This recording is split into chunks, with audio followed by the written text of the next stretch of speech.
ये वाकयात कैसे हो रहे हैं? क्यों हर दफ़ा ये खबर आती है कि डंपर ने नौजवान को कुचल दिया, डंपर ने मियाँ बीवी को कुचल दिया, बाप बेटी को कुचल दिया, बहन भाई को कुचल दिया? क्यों होता है ये? देखिए, आज जो एक्सीडेंट हुआ, जो गाड़ी का नया कान है, 3:15 बजे पे रात को उसने मुझे कॉल किया। 4:15 बजे मैं मौके पे पहुंच गया वहाँ पे। वहाँ जब मैं मौके पे पहुंच गया, कम से कम 200-250 लोग खड़ा था, जो शर्फसंद लोग है।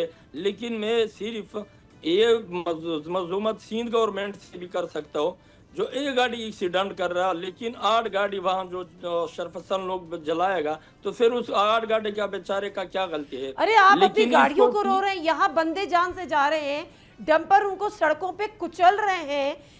गाड़ी तो आपकी फिर बन जाएगी। आपकी गाड़ी तो सिंध हुकूमत कह रही है ना, जिसने आपके सर पे हाथ रखा हुआ है हम बनवा के देंगे। जिंदगियां वापस ला सकते हैं आप? पूरी पाकिस्तान में सबसे ज्यादा एक्सीडेंट लाहौर का है।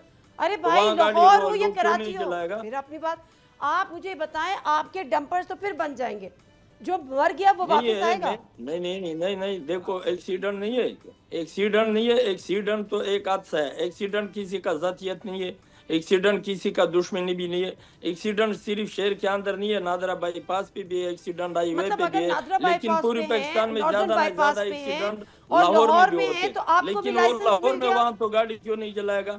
आपको लाइसेंस मिल गया कि चूंकि लाहौर में भी होते हैं तो आप भी मारे? यहाँ कराची में 6 महीने पहले सारे ड्राइवरान का हमने लाइसेंस भी बनाया। सब्सक्राइब करें और बेल दबाएं ताकि कोई खबर रह न जाए।